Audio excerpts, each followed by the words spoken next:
Good M C दोस्तों, आपके अपने इस चैनल में एक बार फिर से आपका स्वागत है।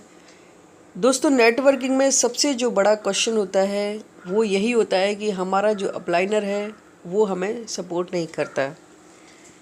अगर आप लोगों के साथ में भी ऐसा होता है तो ये वीडियो पूरा देखें। अगर ये कोई कहता है कि उसका अपलाइनर उसका सपोर्ट नहीं करता है तो इसके दो वजह हो सकती हैं। पहली ये कि हो सकता है कि वो बहुत बिज़ी हो, उसके पास टाइम इतना ना हो कि वो सभी से बात कर सके।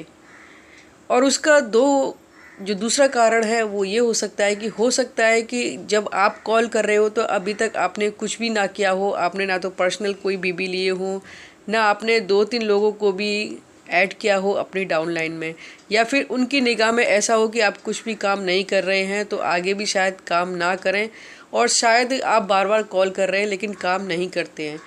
अगर आपको उनका सपोर्ट चाहिए तो आपको ये करना ही होगा, कम से कम अपने बीबी और कम से कम कुछ लोगों को अपनी टीम में लेके आना होगा।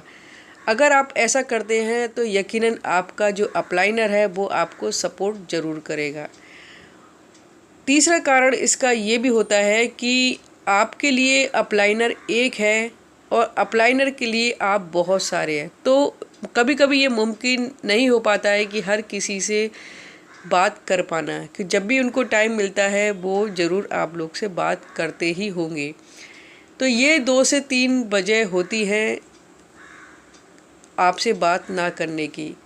अगर फिर भी आपके अपलाइनर में ही कमी है तो एक कहावत है कि अपने काम के लिए बना लीजिए डॉट डॉट, जो भी आप उसमें भरना चाहें भर लीजिए, कि अपने काम के लिए तो बनाना पड़ता है।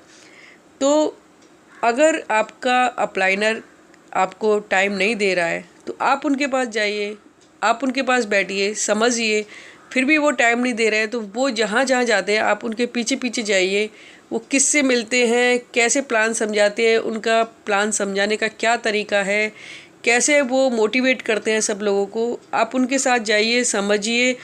वो मेरे ख़्याल से आपको इस चीज़ के लिए मना नहीं करेंगे, क्योंकि आप बिज़नेस करेंगे तो उनको तो यकीनन फ़ायदा होने ही वाला है। अगर आपके अंदर इतनी सी भी काबिलियत होगी तो वो ज़रूर आपको अपने साथ में लेंगे, आपकी टीम को आगे बढ़ाने के लिए वो ज़रूर तत्पर रहेंगे। लेकिन आप काम ही नहीं करेंगे तो वो आपको सपोर्ट कैसे करेंगे।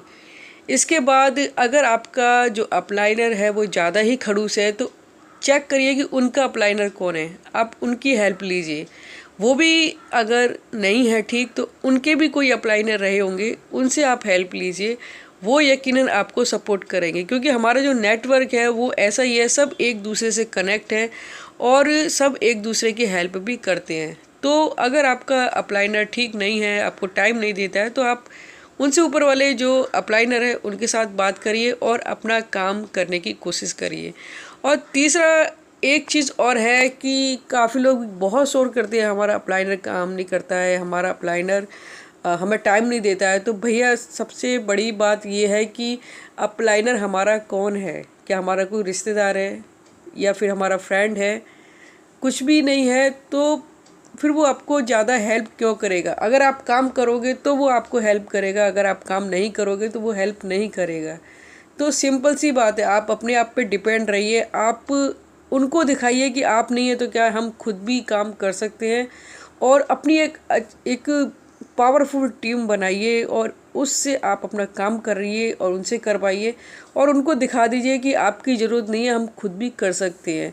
अगर ये जो एटीट्यूड आपके अंदर आ गया तो आप आईएमसी में बहुत दूर तक जाएंगे।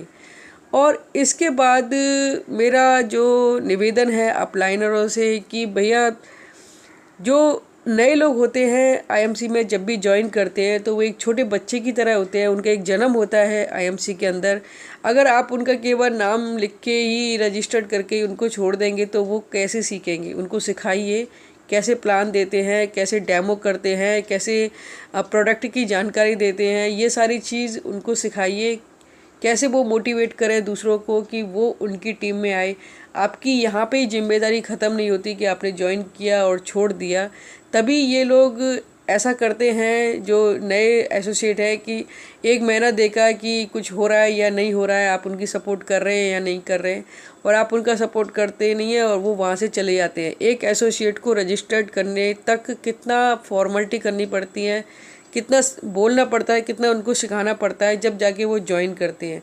आप ज्वाइन कर लेते हो, यहाँ तक मेहनत कर लेते हो, उसके बाद मेहनत आपसे की नहीं जाती है और वो कहीं और ज्वाइन कर लेते हैं और वो वहाँ पे अचीव करने लग जाते हैं। फिर आप देखते हो, फिर आप कंप्लेंट करते हो कस्टमर केयर में कि वो हमारा एसोसिएट था, उसने हमारा एसोसिएट ले लिया और वो वहाँ पे चला गया, फिर आप कंप्लेंट डाल देते हो। तो कंप्लेंट क्यों डल रही है कि वो आपकी कमी से डल रही है, आपने उनको सपोर्ट किया नहीं, इसलिए वो वहाँ से चले गए। तो ध्यान रखिए कि जो नए एसोसिएट हैं उनको कम से कम 20 से 25 लेवल अगर वो ना ले लें तब तक उनको आपको हाथ नहीं छोड़ना है उनका, उनको साथ में लेके चलिए। जहाँ भी टीम आपकी जा रही है, जहाँ भी मीटिंग आप कर रहे हैं, उनको भी साथ में लेके जाइए, क्योंकि वो जब तक सीखेंगे नहीं वो आपको बिजनेस कैसे देंगे। अगर आप ये एटीट्यूड रखते हैं कि पहले वो अपने पर्सनल बीबी बढ़ाए, पहले वो अच्छा लेवल ले, तब जाके मैं उसको सपोर्ट करूँगा, तो ये गलत है।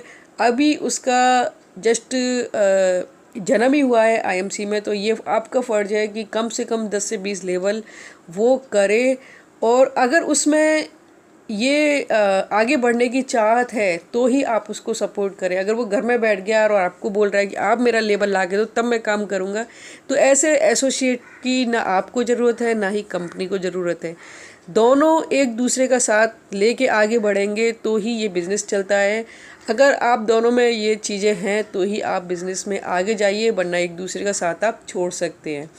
तो यहाँ थोड़ी सी गड़बड़ करते हैं अपलाइनर और डाउनलाइन में, बस इतना थोड़ा सा समझ में आ जाए आपको तो आप ये बिज़नेस बहुत अच्छे से कर सकते हैं।